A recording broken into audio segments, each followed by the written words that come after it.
Welcome to the Sleeping Almanac. Before the lamp is lit, one small thing. If these stories carry you to sleep, subscribe now, while your eyes are still open, and tomorrow night's tale will be waiting for you. A like helps other tired souls find this room. That is all. Let's light the lamp together now. The lamp is lit again. The same small flame as last night, in the same quiet room at the edge of the world. The storyteller is already here. She was here before you arrived. She will stay until you sleep. There's a chair for you. There's a blanket. The night outside is doing all of its slow, dark work, and none of it is yours to carry until morning. The storyteller opens the old book and turns past the tales already told to a page that waits for tonight. Tonight, she says softly, we go down beneath the waves, far out where the water is blue as the petals of the loveliest cornflower and clear as the clearest glass, down and down to a palace of amber and coral, for tonight is the tale of the little mermaid, and there is no hurry at all as she begins. Settle in now. Let the chair take your weight, all of it, even the weight you did not know you were still holding. Let the blanket be heavy in the good way, the way snow is heavy on a roof that has nothing to do until spring. The day is over. It cannot be improved, and it does not need to be. You do not have to watch this story. You do not have to remember any of it in the morning. You may believe you know this tale. You know a version of it, the way you know a postcard of the sea. Tonight you are given the sea itself, the old tale, the true one, written down by a gentle and lonely man in Denmark almost 200 years ago, and it is deeper and stranger and kinder than the one you remember. No one in it has a name, not the mermaid, not the prince, not the witch. That is not a lack. That is how you know a tale is truly old. Names wear off things that have been loved for a long time, the way guilt wears off the edges of a book. And the ending, whispered here before we even begin, so that no part of you needs to brace for it anywhere along the way. The ending is not sad. It rises, you will see. If you drift, drift. This story is mostly water, and water has never once minded being slept beside. We begin. Chapter 1. Far out, where the water is blue. Far out at sea, the water is as blue as the petals of the loveliest cornflower, and as clear as the clearest glass. That is how the old book begins this tale, and no one in almost 200 years has found a better way, so the storyteller reads it exactly as it is written, and then she reads it again, more slowly, because it is a sentence like a view, the kind you walk past and then turn around and walk back to. Far out, farther than the fishing boats trouble to go, farther than the gulls bother to follow them. Out where the last smudge of land has slipped below the edge of the world behind you, and the sea stops being a place you visit and becomes simply the place. The water out there is the exact blue of a cornflower petal held up to the light, and it is clear. The old book insists on this. Clear as the clearest glass, and it is deep, deeper than any anchor rope has ever reached, deeper than any anchor. The old book measures it the only way a person of the land could understand. Many church steeples, it says, would have to be piled one upon another, spire upon spire, to reach from the bottom of that water up to the surface. Picture that a moment, drowsily, without effort, a tower of towers, standing in the dark blue, its lowest door resting on the clean sand, and its highest weather vane still far below the keels of the ships. That is how deep. That is where this story lives. It would be wrong to think that nothing is down there but bare gray sand.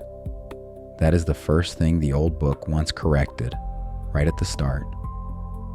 Down there, the most wonderful trees and plants are growing. Their stalks and leaves are so fine and so supple that the least stirring of the water sets them swaying, as if they were breathing, as if they were alive, which, in their own way, they are. Fish, large and small, slip in and out among the branches, exactly the way birds slip among the trees up here in the world of air. A whole forest, swaying without any wind, a whole sky with no clouds in it at all, only fish going about their silver errands. And the light down there is not darkness. This surprises everyone. In very calm weather, the old book says, you can see the sun from the bottom of the sea. It looks like a purple flower, with all the light of the world streaming out of its cup.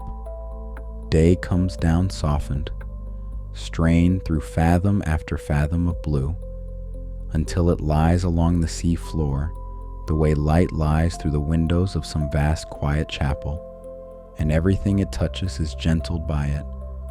Even time moves differently in light like that, slower, rounder, the way it is moving for you now. In the deepest place of all stands the Sea King's palace. Its walls are of coral, grown rather than built, patient centuries of it, branching rose and white, and every shade the sea knows between.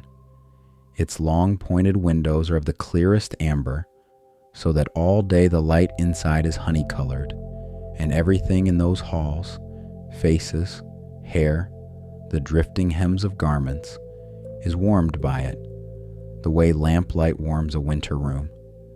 And the roof is made of mussel shells, thousands upon thousands of them, which open and close as the water breathes over them.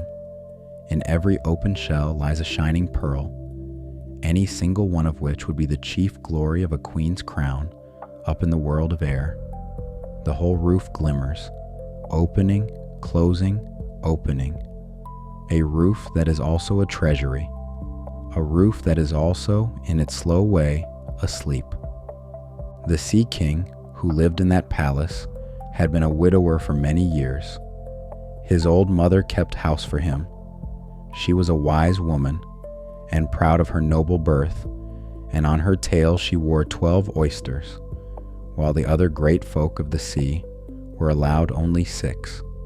But she deserved every honor she gave herself, the old book says, and chiefly for this reason, that she was endlessly fond of the little sea princesses, her granddaughters. There were 6 of them.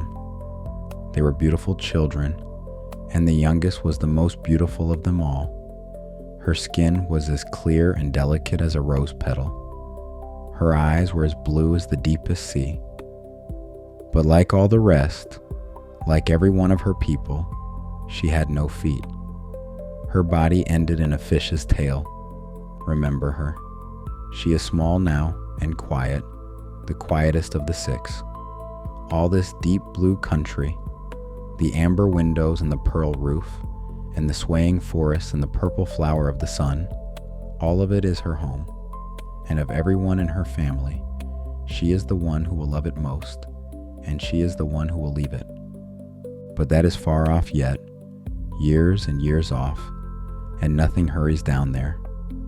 Tonight she is a child, in the deepest, safest place in the whole world, and the water rocks the roof of shells above her, open, closed, open, and every shell holds its pearl, and every pearl holds a little of the light.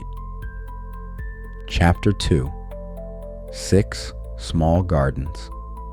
Outside the palace there was a great garden, and it was like no garden you have ever walked in, though it kept all the old kind habits of gardens everywhere. The trees there were fiery red and deep blue. Their fruit shone like gold, and their blossoms like small flames, and their branches and leaves were never still, because water is a wind that never stops blowing, only slower.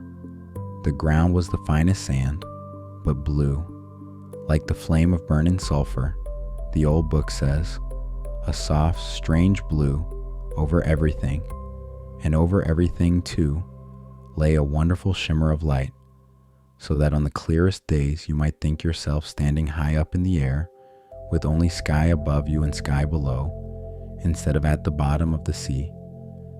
Now, in that great garden, each of the 6 princesses had her own little plot, where she might dig and plant exactly as she pleased. 6 little gardens inside the great one, 6 small kingdoms of an arm span each. One princess shaped her flower bed like a whale, because she thought whales were the grandest things that crossed her sky, and so they are. Another thought it prettier to shape hers like a little mermaid, a portrait of herself in flowers, and she did not mind at all who smiled at it. You could have walked the row of those gardens and named each sister without being told. But the youngest made her garden round, perfectly round, like the sun, and she would have no flowers in it, but flowers that glowed red like the sun, round and red and warm at the edge of all that blue. She was a strange child, the old book says, and it says it tenderly, quiet and thoughtful, where her sisters decked their gardens with the wonderful things they had gotten from wrecked ships, and the sea in those years was generous with wrecks, chests and coins, carved chairs, ship's bells, all the sunken furniture of the upper world. The youngest would have nothing in her garden but her red flowers, and one thing more, a statue. It was the statue of a handsome boy, hewn out of white shining marble, and it had come down through the water when a ship was lost, turning slowly, and had settled on the blue sand, and she had claimed it. No one in the deep knew who he was. He was young, and his face was kind, and he looked always slightly upward, the way statues do, as if listening for something above the roof of the water. Beside the statue she planted a rose-red weeping willow. It grew splendidly, as everything grew in that garden, and it hung its fresh branches over the marble boy, down toward the blue sand, and its shadow lay upon the sand and violet, and moved as the branches moved, so that the treetop above and the roots below seemed to be playing together, gently, at kissing one another. The old book says exactly that, and the storyteller reads it exactly that way, because no one has ever described the bottom of the sea more beautifully than the man who wrote this tale, who lived his whole life beside the sea and never once saw the bottom of it, and gave it this instead. The little mermaid tended her round red garden. She combed the sand of it. She turned her flowers toward whatever brightness came down, and when her work was done, she would sit beside the marble boy under the rose-red tree, with her tail curled beneath her, and look up. Far, far above, the water ended. She knew that, the way you know the sky ends somewhere and the stars begin. Up there, the fish called the birds, swam among trees that stood in air. Up there, the sun was not a purple flower, but a fire of gold too bright to look at. Up there were the ships, and in the ships were people, the 2-legged people of the dry world, who lived their whole short lives on top of the water, and never once came down to see the roof of pearls. Nothing was wrong with her world. Understand that, the storyteller says, looking up from the book a moment. Nothing drove her away. Nothing was ever unkind to her down there. It is only that some hearts are born with their windows facing another country. No one chooses it. No one is to blame for it.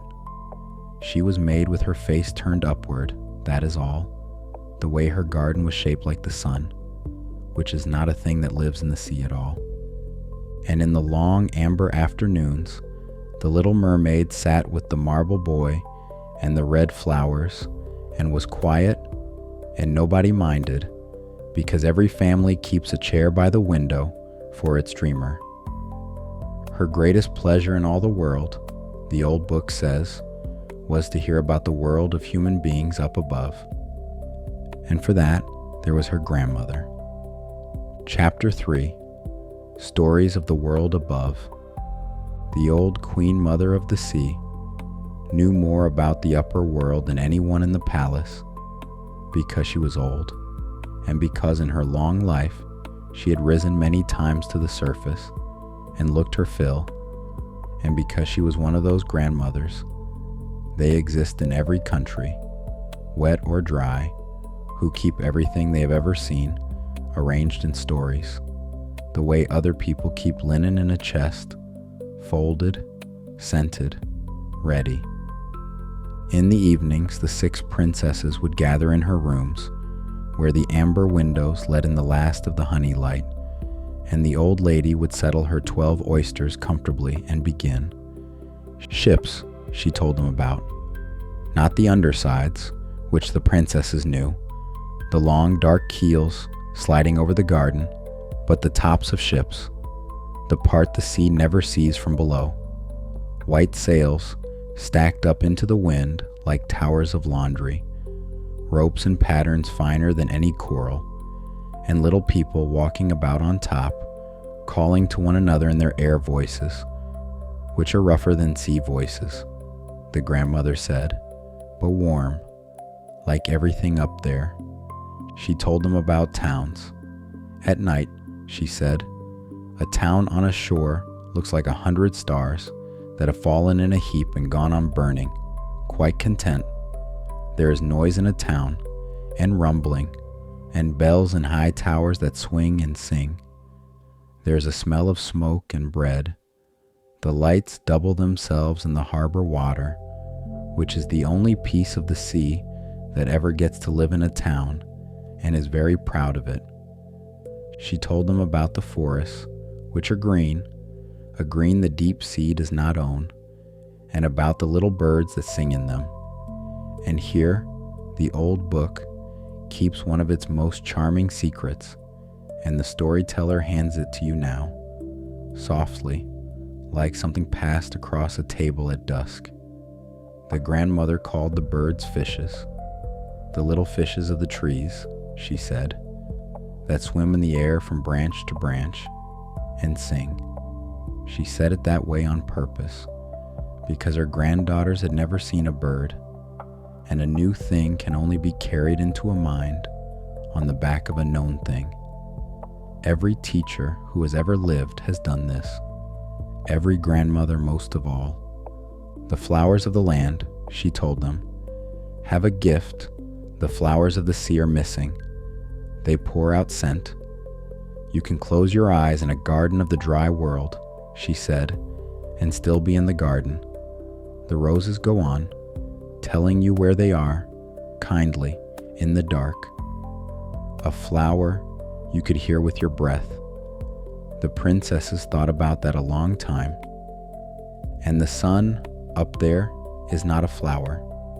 It is gold fire. And at evening it lays a road of gold across the water, straight toward whoever is watching.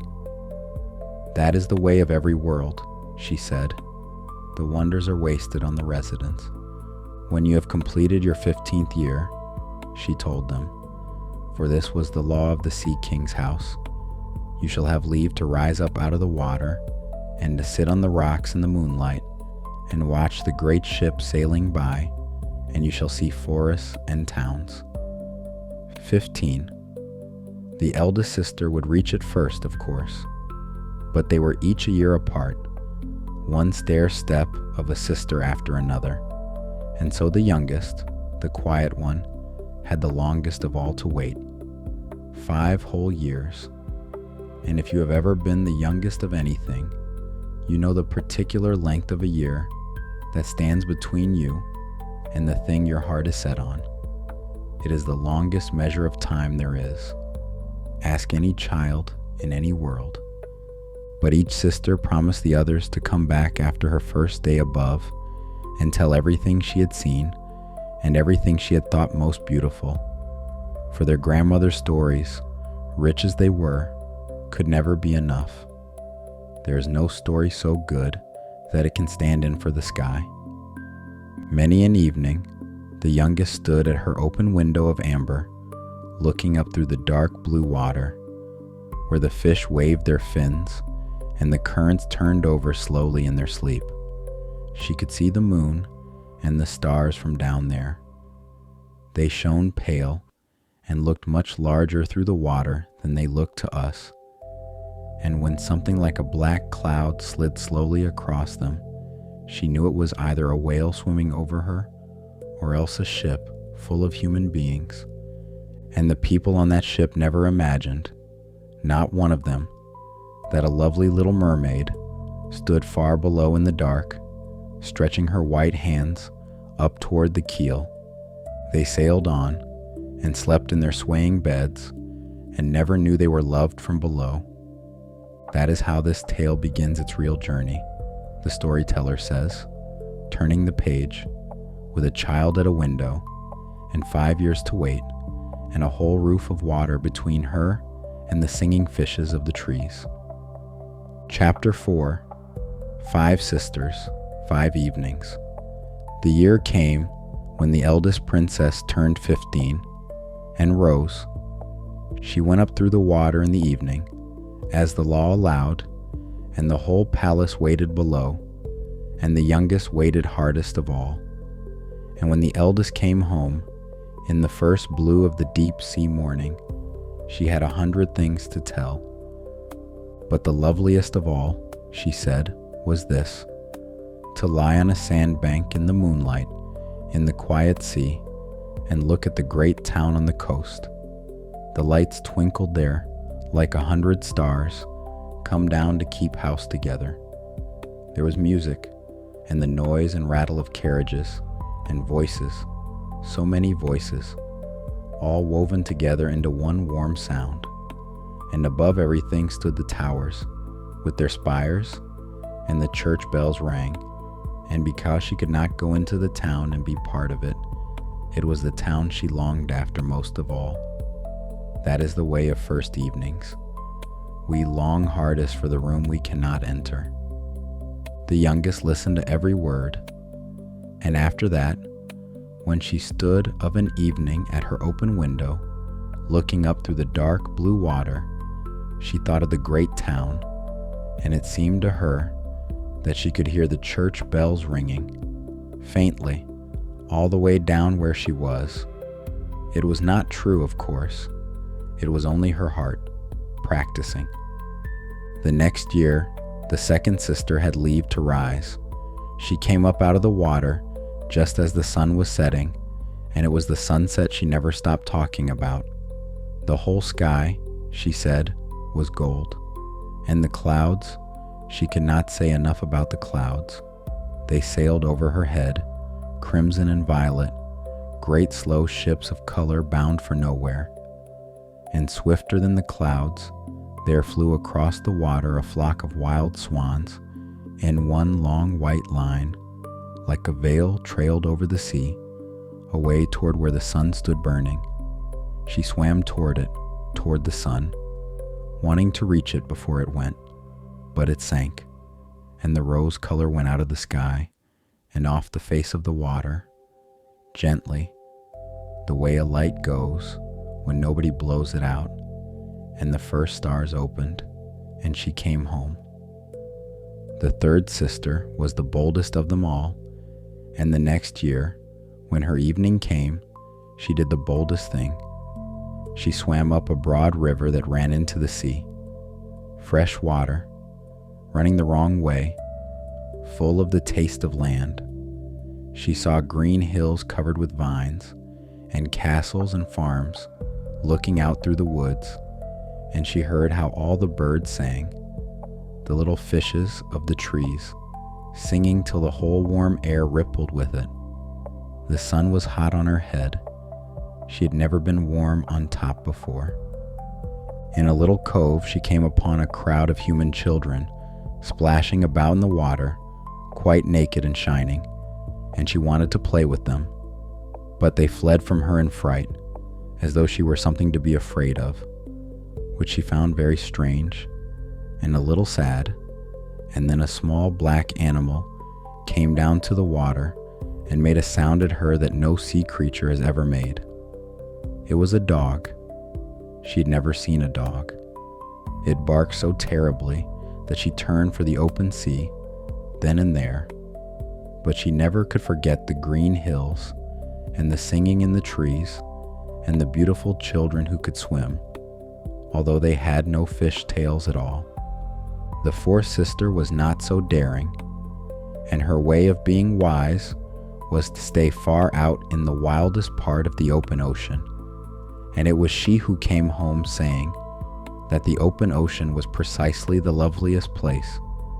You could see for miles and miles all around you, she said, and the sky above stood over everything like an enormous bell of glass. She had seen ships, but so far off that they looked like resting gulls. The dolphins had turned somersaults for her, because dolphins cannot resist an audience, and the great whales had risen and spouted water from their nostrils, so that it looked, she said, as if 100 fountains were playing in a ring around her, under the great glass bell of the sky, with nobody there to see it but her and the sun. The fifth sister's birthday fell in the winter, and so she saw, on her first evening, what none of the others had seen on theirs. The sea was green, she said, a deep cold green, and everywhere on it floated great mountains of ice. Each one, she said, gleamed like a pearl, and yet was larger than the church towers that human beings build. They showed themselves in the strangest shapes, castles and swans and sleeping animals, and they glittered. She had sat down on the broadest of them and let the sea one play with her long hair, and every ship that passed took one look at the mountain of ice with a maiden sitting on it and steered wide away, which suited her perfectly. Late that evening, there was weather far off, and the dark waves lifted the great ice mountains high so that they glittered against the sky. But she sat quietly on her floating mountain and watched the storm walk its own road away across the sea, the way storms do, busy and self-important and gone by morning. To her people, you see, weather was a show put on above the roof. Nothing in this tale is ever quite what it is to us. Hold that thought gently. You will want it later. So it went, sister after sister, year after year. And here the old book notices something true about all of us, and says it kindly. Each sister, the first time she rose, was enchanted by the new and beautiful things she saw. But when they were grown girls, and might go up whenever they pleased, the newness wore through, and they grew indifferent to it, and after a month of evenings, they said that down below was loveliest after all, and it was so pleasant, they said, to be at home. Many an evening hour, all the same, the five sisters would take one another by the arms and rise together in a row to the surface, just to sing. They had beautiful voices, lovelier than any human voice, and when a storm was blowing up and ships were laboring, the sisters would swim before the ships and sing to the sailors songs about how beautiful it was at the bottom of the sea, and how the sailors need not fear to come down. But the sailors could never understand the words. They thought the singing was the wind, and so the beauty of the deep stayed unseen by them, and the deep kept its kindness and its sorrow together, the way the deep keeps everything. And when the five sisters rose up like that, arm in arm, singing, the youngest stayed below, all alone, looking up after them. She would have wept, watching them go. But a mermaid has no tears, and so she suffers all the more. The old book says it in one short line, and the storyteller will not add another. But the waiting had an end, and the end of it is the very next thing that happens. Chapter 5. The Night She Rose. Now I am 15, she said, Now I too may rise up out of the sea." Her grandmother, the old dowager queen, dressed her for it with her own hands, for this was a great occasion, the coming of age of the last of the 6. She set on the little mermaid's head a wreath of white lilies, and every petal of every flower was half of a pearl, and she had 8 great oysters fasten themselves onto the princess's tail to show her high rank.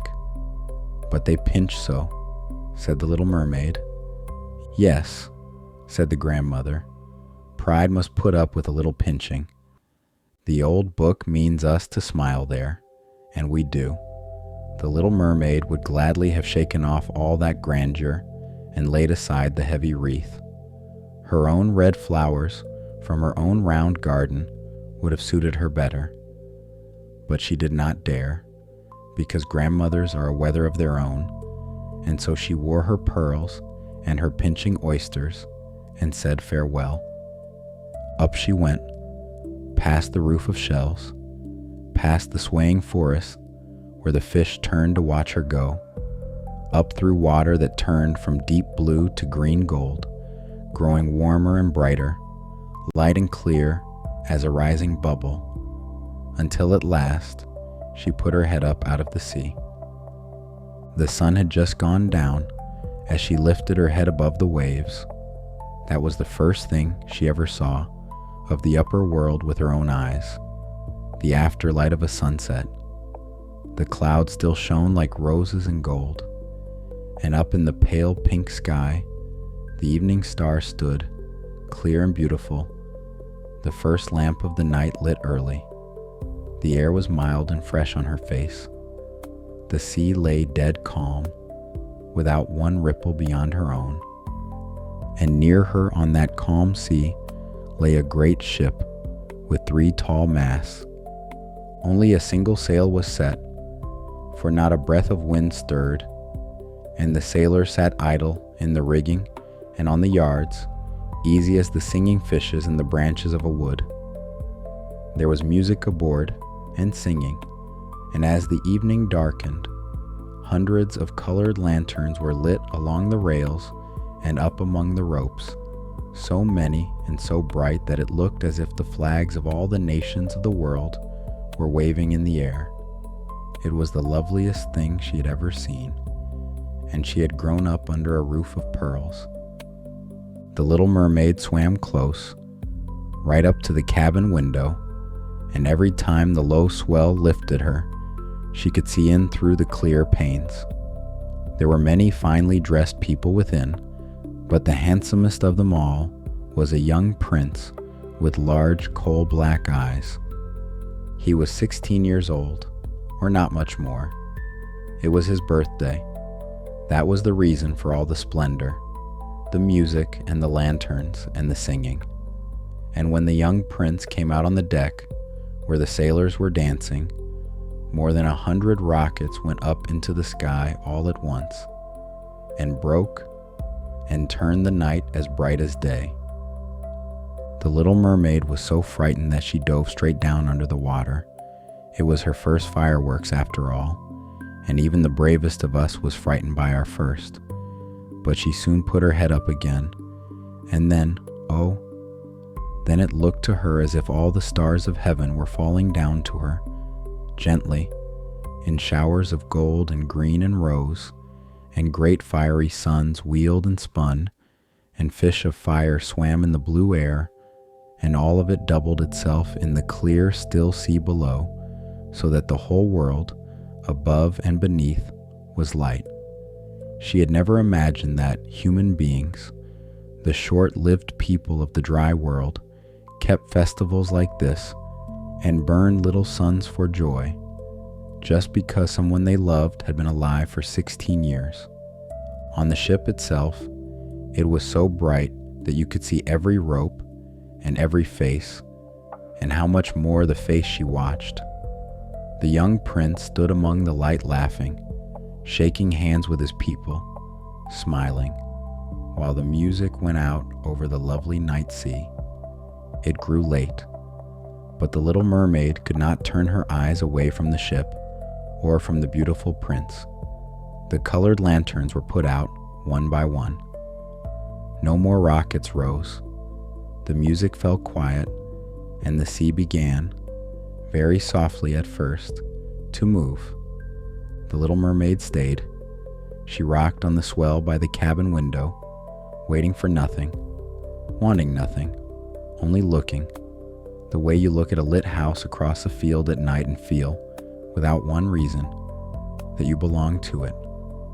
And far off, under the edge of the sky, the weather that the sailors had read in the falling glass was quietly getting to its feet. Chapter 6.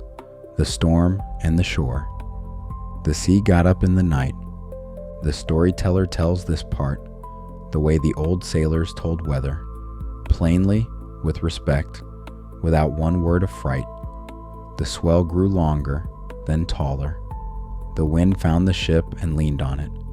The sailors took in the last sail, and the great ship flew along over the wild sea, and the waves rose up like dark mountains that wanted to look over the mass, and the ship dove down their far sides like a swan, and rose again on the lifted towering water. To the little mermaid, remember, this was pleasure. Storms were a show put on above the roof of her world. She thought it a fine swift ride, this night. The sailors thought otherwise, and in time, the ship itself thought otherwise. Its thick planks groaned under the heavy blows, and the mainmast snapped in the middle like a reed, and the ship lay over on her side, and the water came in. Then, and only then, the little mermaid understood that the people of the ship were in danger. She herself had to mind the beams and broken planks that drove about on the water. For one moment, it was so pitch dark that she could see nothing at all. Then the lightning opened the sky for a breath, and everything stood out clear, and she could see everyone on the drowning ship, each soul striving for its own life. But it was the young prince she looked for, and just as the ship parted and went down, she saw him sink into the deep sea. For one heartbeat, one only, she was glad. That is in the old book, and the storyteller keeps it, because it is the truest heartbeat in the tale.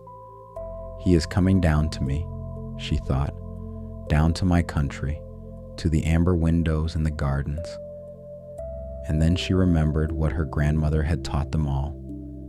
Human beings cannot live in the water. They are not made for the deep. He could only come down to her father's palace dead. No, she said, to the whole dark sea, and she dove. Down among the driving beams and planks she went, quite forgetting that they could have crushed her, deep down and high up again, through the running waves, until she found him. His arms and legs had no more swimming in them. His beautiful eyes were closed. He would have died there, in the great moving dark, if the little mermaid had not come. She held his head above the water. That was all. That was everything. And then she let the waves carry the two of them wherever the waves went, all the rest of that night, the storm walking itself out above them, hour by hour, the sea slowly, slowly remembering how to be calm. When morning came, the weather had passed as though it had never been. The sun rose red and shining out of the water, and its light brought something like life back into the prince's cheeks, though his eyes stayed shut. The little mermaid kissed his high fair forehead and stroked back his wet hair, and it seemed to her that he looked like the marble boy in her little garden at the bottom of the sea. She kissed his brow again and wished on the whole width of the morning that he might live. And then she saw before her the dry land. High blue mountains stood far off with white snow shining on their tops, like a row of swans asleep on the sky. Down by the coast were beautiful green woods, and in front of the woods stood a building, a church or a convent. She could not say which, only that it was holy and quiet.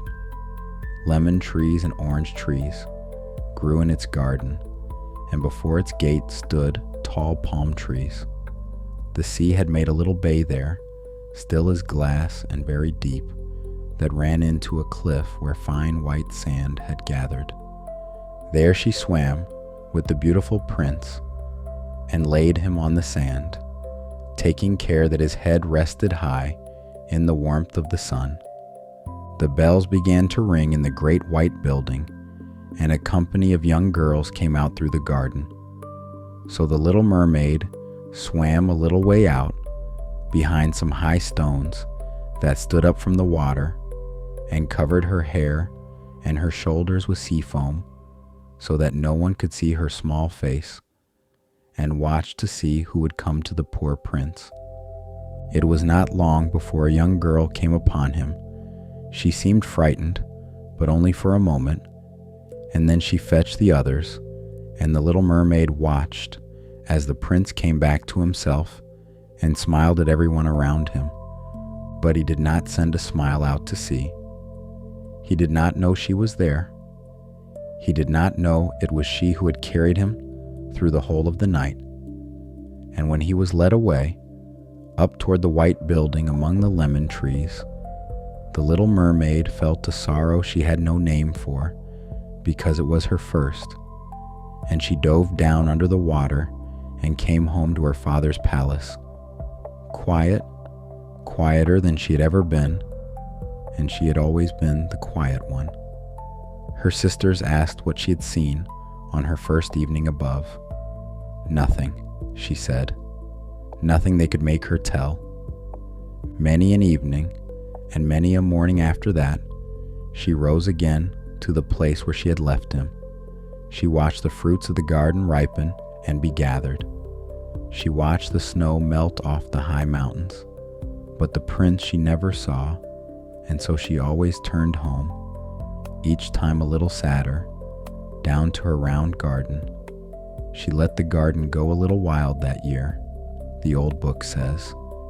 The flowers grew over the paths and wove their long stems in among the branches of the trees until the whole place was a sweet gloom. And she sat in it and grew inward, as quiet things do when they carry something alone. At last it could not be carried alone any longer, and she told one of her sisters.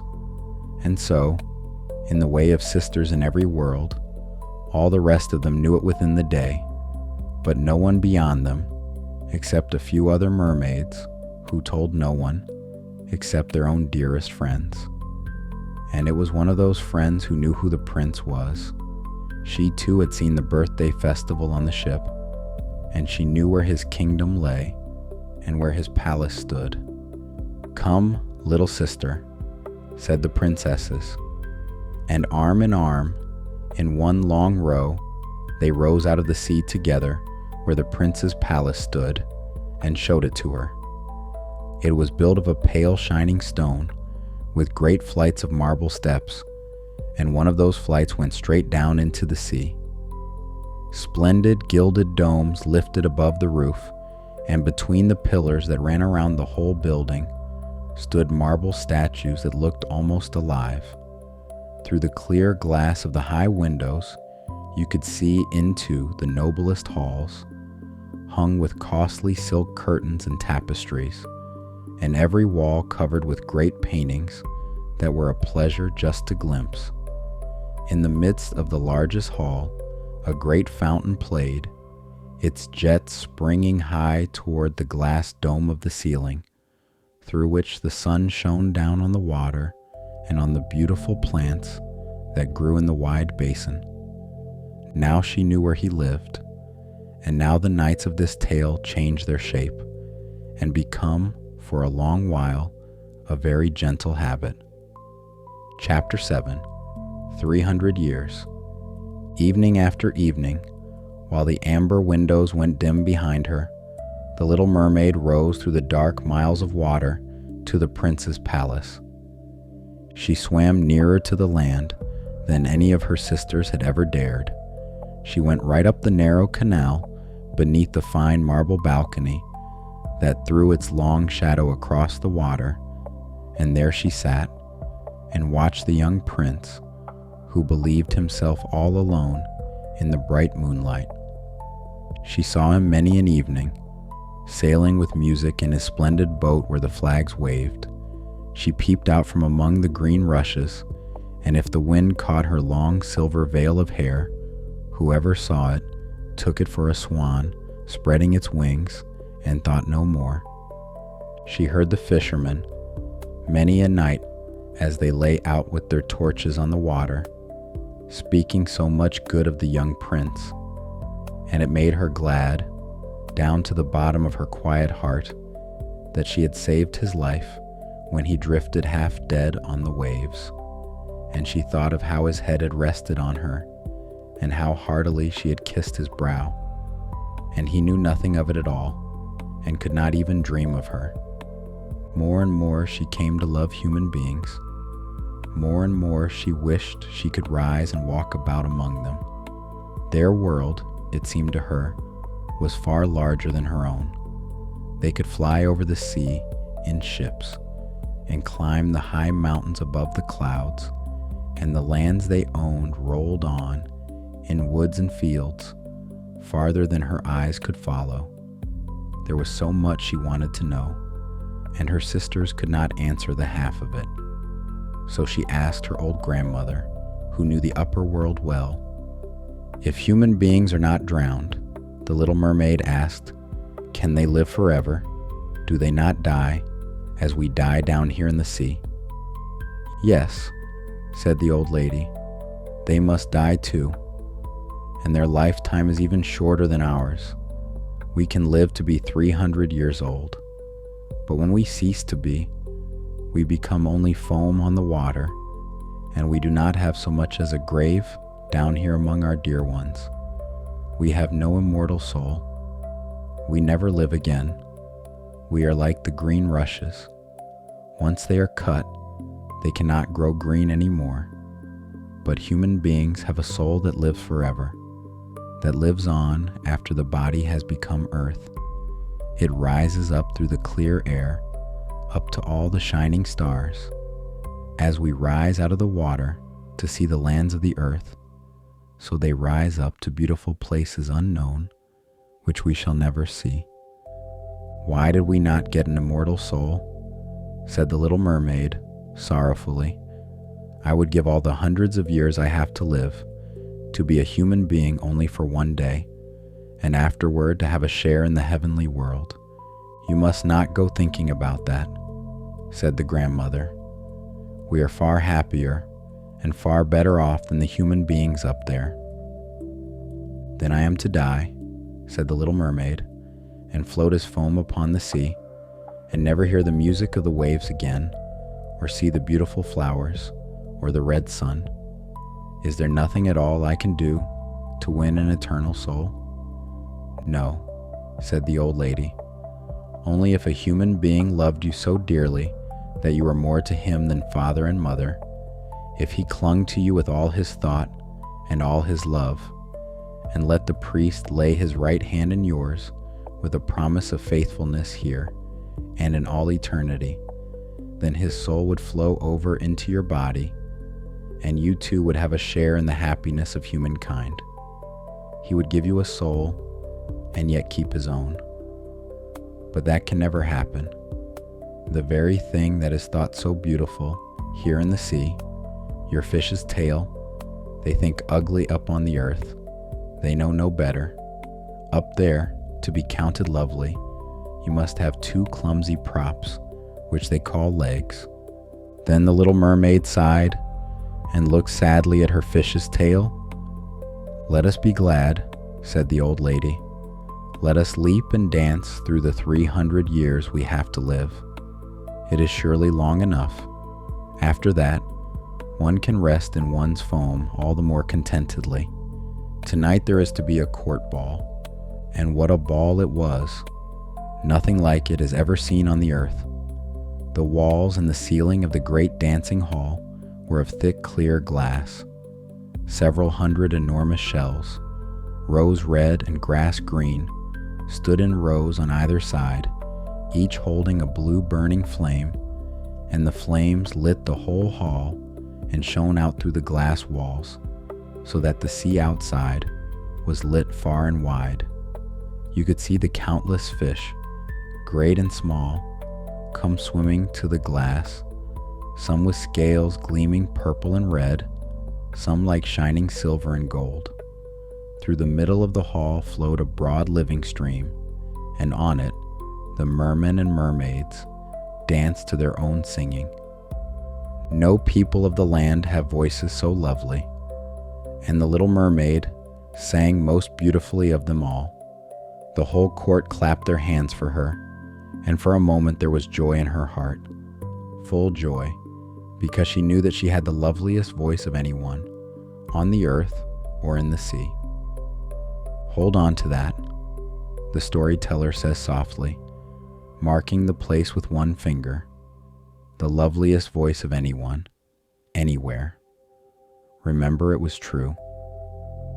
But soon the little mermaid was thinking again of the world above her.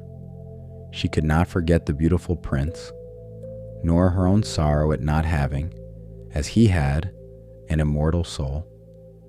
So she crept out of her father's palace, while everything within was song and gladness, and sat in her own little garden in the sweet gloom of the overgrown flowers, beside the marble boy. And down through the water came the sound of horns, far off and high above, where the evening was. "Now he is sailing up there," she thought, "he whom I love more than father and mother, he to whom my heart clings, he in whose hand I would lay the whole happiness of my life. I would dare anything to win him, and an immortal soul. While my sisters are dancing in my father's palace," she thought, "I will go to the sea witch. I have always been so terribly afraid of her, but perhaps she can advise me and help me." And the little mermaid went out of her garden toward the roaring whirlpools behind which the witch lived, holding her one small thought before her the whole way, the way a person carries a candle down an unlit stair. Chapter 8. The House Beyond the Whirlpools. The way to the sea witch did not pass through the gardens. The little mermaid had never been that road before. No flowers grew along it, and no sea grass. Only the bare gray sand stretched away toward the whirlpools, where the water turned and turned upon itself like great rumbling mill wheels, drawing everything it caught down into the deep. Between those churning wheels, the little mermaid had to pass, and beyond them, the road ran through hot, bubbling mud, which the witch called her peat bog. And behind all that stood her house in the middle of the strangest forest in the sea. The trees and bushes of that forest were polyps, half animal and half plant. They looked like snakes with 100 heads growing out of the ground. All their branches were long, slimy arms with fingers like supple worms, and joint by joint they moved, from the root to the outermost tip, and whatever they seized in the sea, they wound themselves fast around and never let go. The little mermaid stopped at the edge of that wood, and her heart beat with fear. She nearly turned back, but then she thought of the prince and of the human soul, and her courage came to her. She bound her long flowing hair close about her head so that the polyps might not seize her by it. She laid both her hands together over her breast to make herself small, and then she darted, the way a fish darts through the water, in among the terrible trees, which stretched their reaching arms and fingers after her, and closed on nothing but her wake. She saw, as she went, that every one of them held something it had caught, held fast in 100 small arms like hoops of iron. The old book tells what some of those things were: oars and chess, and the white keepsakes of wrecks, and the storyteller turns that page gently, without reading all of it aloud. The little mermaid looked ahead, and only ahead, and passed through quickly, and came out safe on the other side. That is all this room needs of that wood, tonight or ever. Beyond it lay an open place in the forest, where great fat water snakes rolled about at their ease. In the middle of the clearing stood a house, built of pale smooth bones that the sea had gathered over long years from all its wrecks, and there sat the sea witch, letting a toad eat out of her mouth exactly the way a person lets a canary eat sugar. The ugly water snakes she called her little chickens, and let them wander over her as they pleased. She was, in short, the strangest hostess in this whole season of tales. But remember the promise of this room. Nothing here will startle you, not even her. She keeps to her own chapter, and it is nearly over already. I know well enough what you want, said the sea witch, before the little mermaid had said a word, and very foolish it is of you. But you shall have your way, for it will bring you sorrow, my pretty princess. You want to be rid of your fishtail, and to have two stumps to walk about on instead, as human beings do, so that the young prince may fall in love with you, and you may win him, and an immortal soul besides. And the witch laughed, long and low, so that the toad and the snakes tumbled off her onto the ground. You come just in time, she said. Tomorrow, once the sun is up, I could not have helped you for another year. I shall make you a drink. Before the sun rises, you must swim to the land, sit down on the shore, and drink it. Then your tail will part in two and shrink into what humans call pretty legs. But it will hurt. It will be as if a sharp sword went through you. All who see you will say you are the loveliest human child they ever saw. You will keep your floating walk, and no dancer will move as lightly as you. But every step you take will feel as though you trod on a sharp knife. If you will bear all this, I will help you. Yes, said the little mermaid, in a voice that trembled, and she thought of the prince and of winning an immortal soul. But consider, said the witch, once you have a human shape, you can never be a mermaid again. Never again come down through the water to your sisters or to your father's palace. And if you do not win the prince's love, so wholly that for your sake he forgets father and mother, and clings to you with his every thought, and lets the priest join your hands as man and wife, then you will win no immortal soul. On the first morning after he marries another, your heart will break, and you will be foam on the water. I will bear it, said the little mermaid, and she was pale as a pearl. But you must pay me as well, said the witch, and it is no small thing I ask. You have the loveliest voice of all who live at the bottom of the sea, and no doubt you think to charm him with it. That voice you shall give to me, the best thing you possess, for my precious drink, for I must put my own blood into it, that the draught may be sharp as a sword with two edges. But if you take my voice, said the little mermaid, what will be left to me? Your lovely form, said the witch, your floating walk, and your speaking eyes. With those, a human heart can be won well enough. Come, is your courage gone already? It was not gone. The price was paid. The old book tells it in a single quick line, and the storyteller does the same, quietly, and then it is done, and behind us. A mermaid carries her voice in her tongue, and so the witch took that one small, quick moment, and then over forever, and from that hour, the little mermaid could neither sing nor speak. It cost what true wishes always cost in the old tales, everything of one particular kind. She paid it with her eyes open. Then the witch set her cauldron on to boil the magic drink.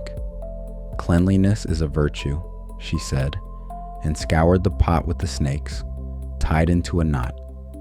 She pricked her own breast and let her dark blood drip in, and the steam rose up in shapes so strange that no one has ever found names for them.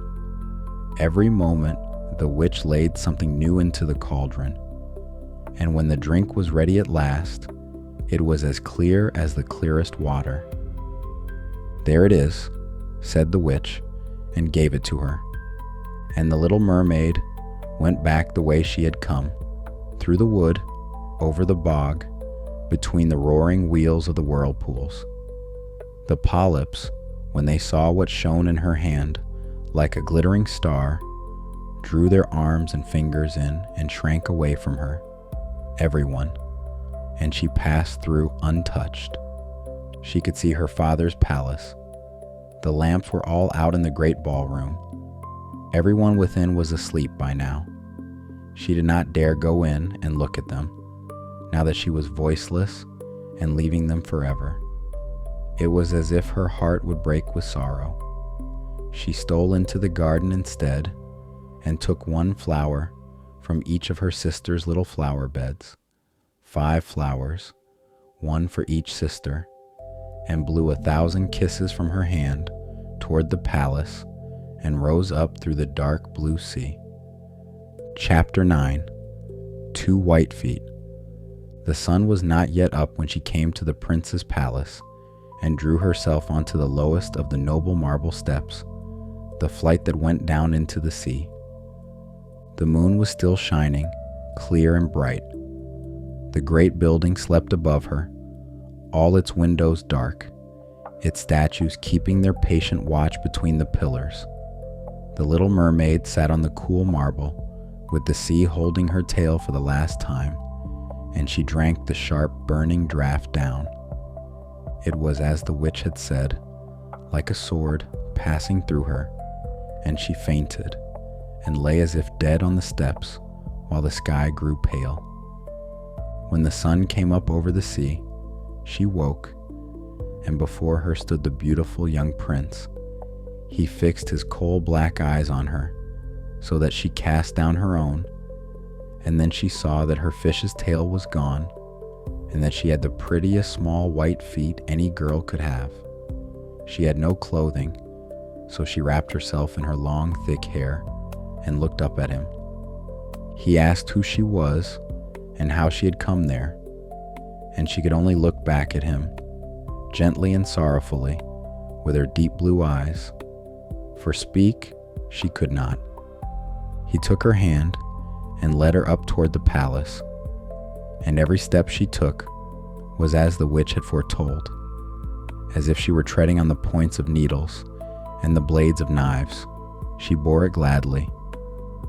The little mermaid never said one word of it in her whole life, and the storyteller will follow her example.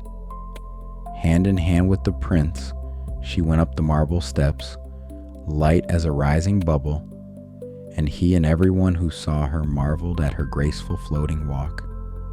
They dressed her in costly robes of silk and muslin. She was the loveliest person in all the palace, but she was mute. She could neither sing nor say. Beautiful slave girls, dressed in silk and gold, came out and sang before the prince and his royal parents, and one of them sang more sweetly than all the rest, and the prince smiled at her and clapped his hands.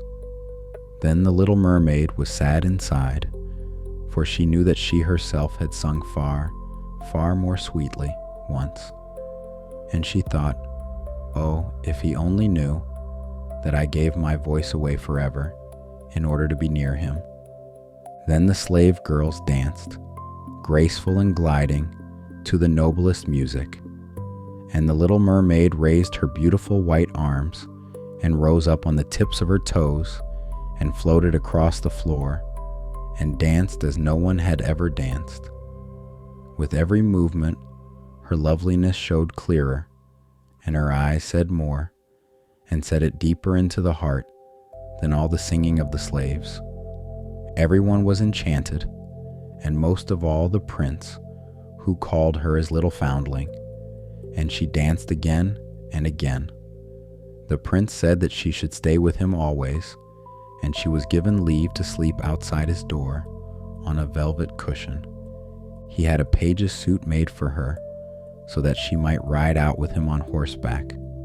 They rode together through the sweet-smelling woods where the green boughs brushed their shoulders and the little birds sang among the fresh leaves, and she heard at last, with her own ears, the singing fishes of the trees, and knew that her grandmother's stories had all been true, and told gently at that. She climbed with the prince up the high mountains, and when they had climbed far enough, they saw the clouds sailing along below them, like flocks of birds on their way to other lands. And at night, in the prince's palace, when the others slept, she would go down the broad marble steps and stand on the lowest one and cool her feet, still warm from all the day's dancing, in the cold sea water. And then she thought of them, down there in the deep. One night her sisters came up, arm in arm. They sang so sorrowfully as they swam upon the water that she beckoned to them, and they knew her, and came and told her how she'd grieved them all. After that, they visited her every night, and once, far out, she saw her old grandmother, who had not been up to the surface of the sea for many years, and the sea king himself, with his crown upon his head. They stretched their hands toward her across the water, but they did not dare come near the land as the sisters did. They only looked, the two old crowned heads in the dark water, and she looked back, and that was their whole conversation, and it said everything such conversations ever say. Day by day, the prince grew fonder of her. He loved her the way one loves a dear, good child. But to make her his queen, that thought never came into his head at all. And on his marriage, remember, everything hung. The witch had said it plainly. If he wedded another, then on the morning after, the little mermaid would be foam on the sea. Do you not love me best of them all? The little mermaid's eyes seemed to ask, when he took her in his arms and kissed her fair forehead. Yes, you are dearest to me, said the prince, for you have the best heart of them all. You are the most devoted to me, and you are like a young girl I once saw, and shall surely never find again. I was on a ship that was wrecked. The waves carried me ashore near a holy temple where many young girls serve. The youngest of them found me on the shore and saved my life. I saw her only twice. She is the only one in this world I could truly love. But you are like her. You almost push her picture out of my heart. She belongs to the holy temple, and so my good fortune has sent you to me instead. We will never part. Ah, thought the little mermaid, he does not know that it was I who saved his life. I carried him over the sea, to the wood where the temple stands. I lay behind the stones and the foam, and watched until the girl came. And the girl he loves is only the second half of a morning that began with me. And she sighed deeply, for weep she could not. The girl belongs to the holy temple, she told herself. She will never come out into the world. They will never meet again. But I am with him. I see him every day. I will care for him and love him and lay my whole life down at his feet like a path. And for a while, a good long while, the tale rests there and lets her be happy, and so will we. Evenings of music, mornings on horseback under the singing trees, the sea on the lowest step at night, cool around her ankles, carrying up its old blue smell of home. Chapter 10. The Bride from the Temple. The palace heard at first a sound, a hammering down in the yards, day upon day, where a splendid ship was being fitted out. Then came the word itself. Going quietly from room to room, the prince was to marry, and his bride would be the lovely daughter of the neighboring king. The prince told his little foundling how it stood. "My parents desire me to see this princess," he said, "but they cannot force me to bring her home as my bride. I cannot love her. She will not be like the beautiful girl of the temple, whom you are like.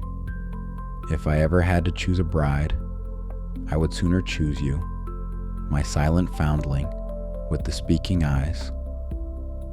And he kissed her rosy mouth and played with her long hair and laid his head against her heart, and her heart dreamed of human happiness and of an immortal soul.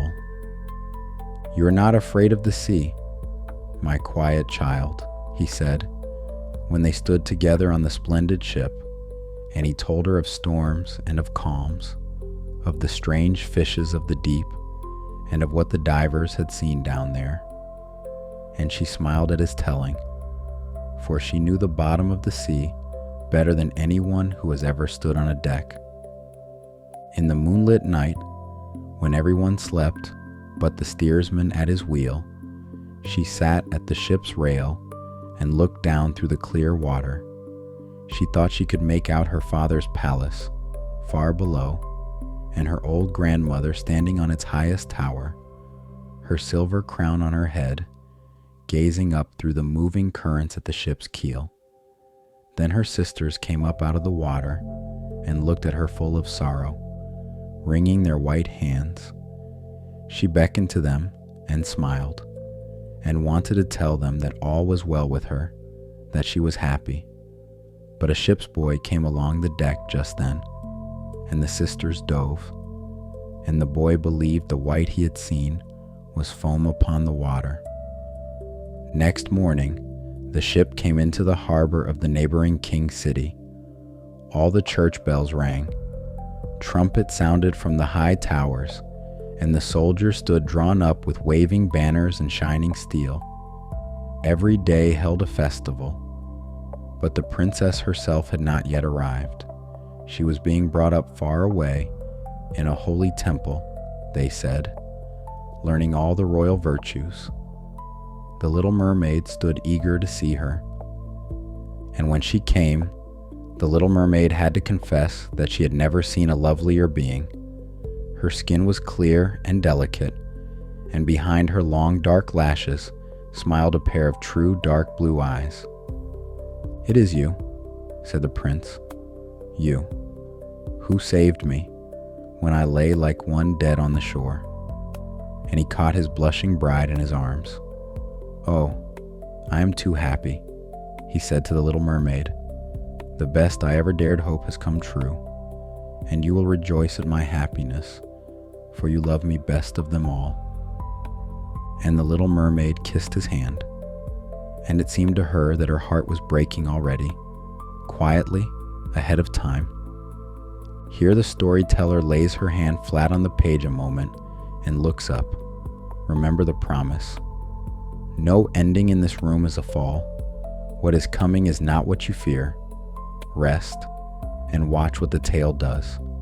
The wedding was held that same day. The bells rang, and on every altar the sweet oil burned in silver lamps, and the bride and bridegroom joined hands and received the blessing. The little mermaid, dressed in silk and gold, held the bride's train. But her ears did not hear the festive music, and her eyes did not follow the holy ceremony. She was thinking of her last night in the world, and of everything she had given, and everything she had lost. That same evening, bride and bridegroom went aboard the ship. The flags flew. A royal tent of gold and purple had been raised amidships with the softest cushions, and there the wedded pair would sleep in the cool, calm night. The sails filled, and the ship slid lightly over the clear sea. When it grew dark, colored lanterns were lit, and the sailors danced upon the deck. The little mermaid thought of the first night she had ever risen from the sea, when she had watched the same splendor from the water, and she gave herself to the dance one last time. She floated, the way a swallow floats at evening. She had never danced so wonderfully, and everyone marveled.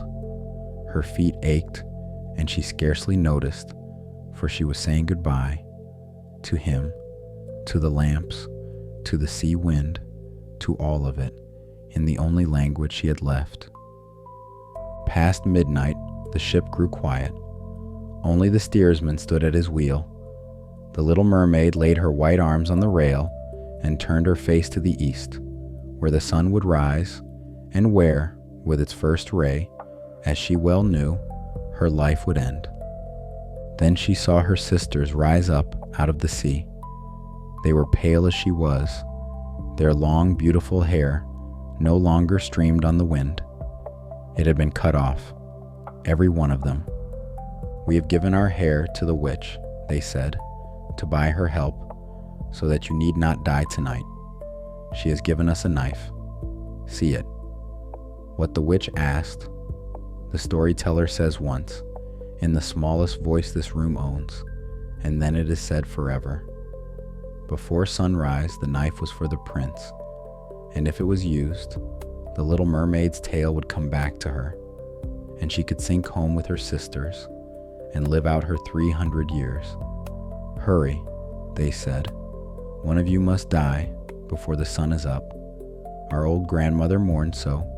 Her white hair has fallen away as ours fell to the witch's scissors. Come back to us. Do you see the red streak in the sky? In a few minutes, the sun will rise. Hurry." And they gave a strange, deep sigh and sank beneath the waves. The little mermaid drew back the purple curtain of the tent and saw the lovely bride asleep with her head on the prince's breast. She bent down and kissed his fair brow. She looked at the sky, where the light of morning was gathering brightness. She looked at the sharp knife. She looked again at the prince, who murmured his bride's name in his dreams.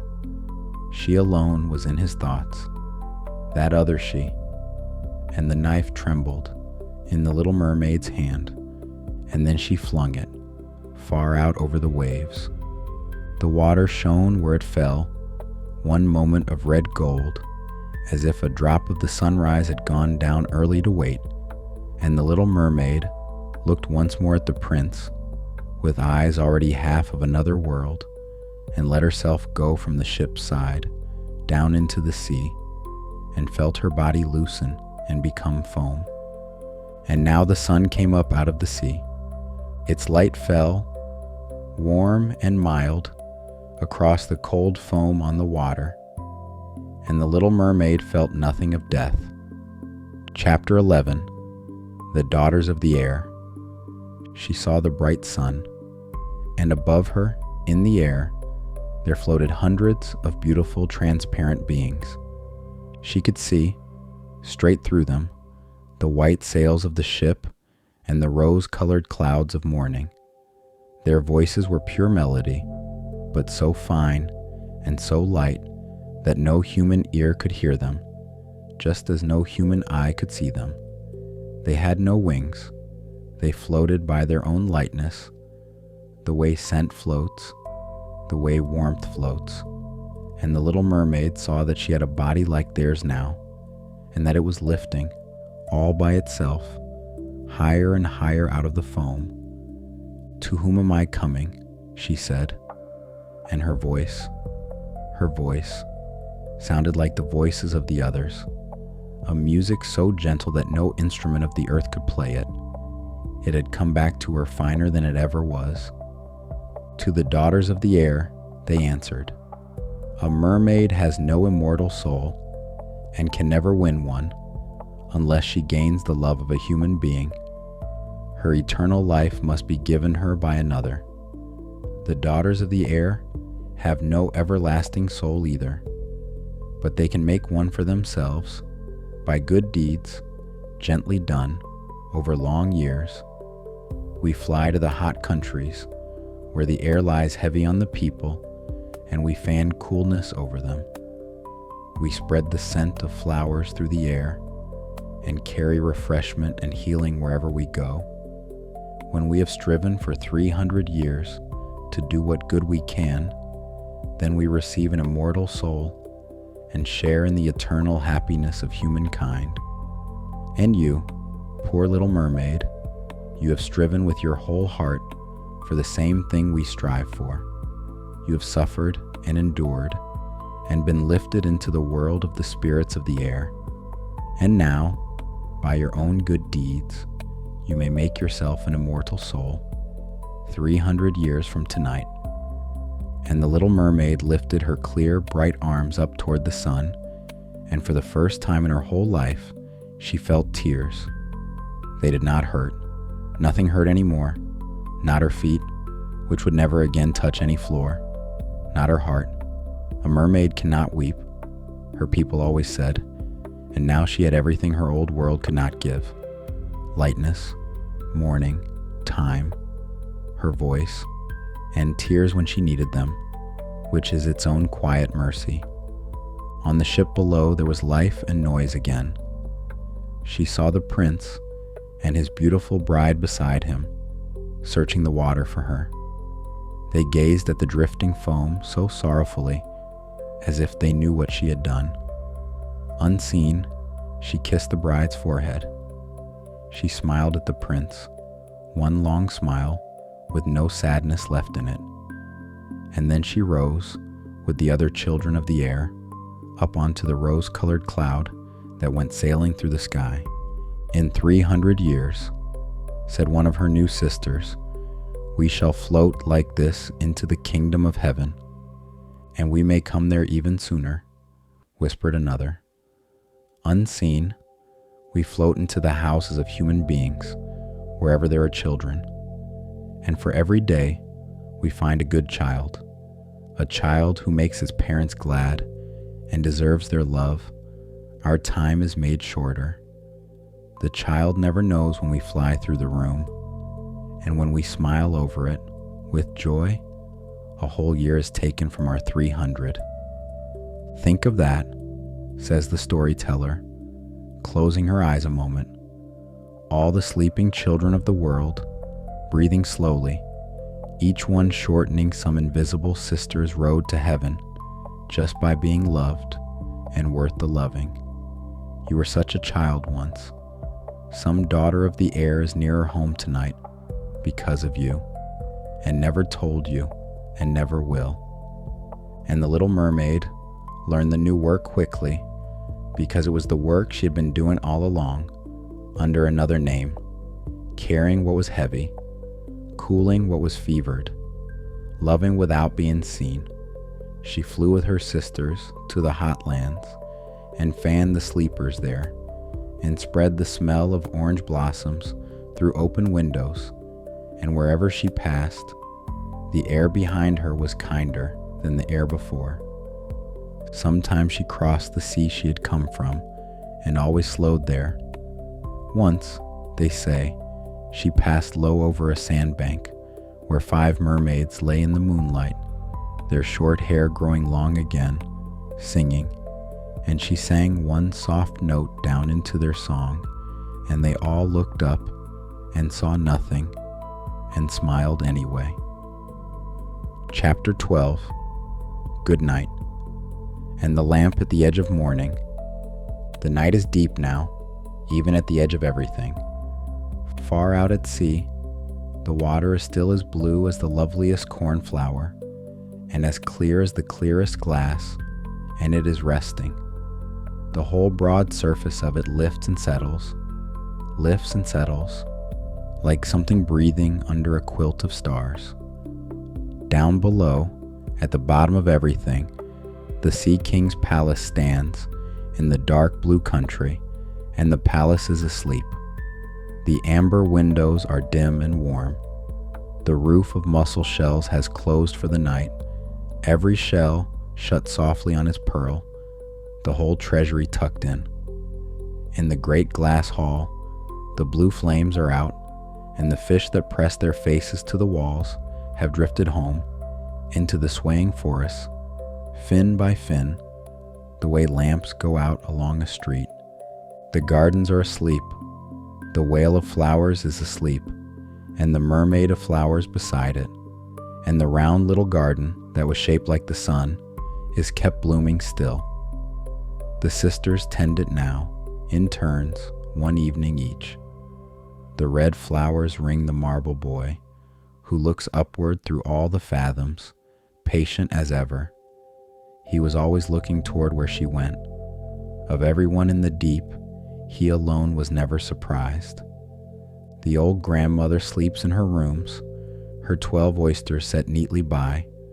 She tells a new story now, on the long evenings, the finest in all her keeping. It is about a granddaughter who wanted the sky and got it. She tells it slowly. No one hurries her. On the far shore, the prince's palace is dark and quiet. The fountain in the great hall plays on alone under the glass dome, softer at night, a sound like rain remembered rather than falling.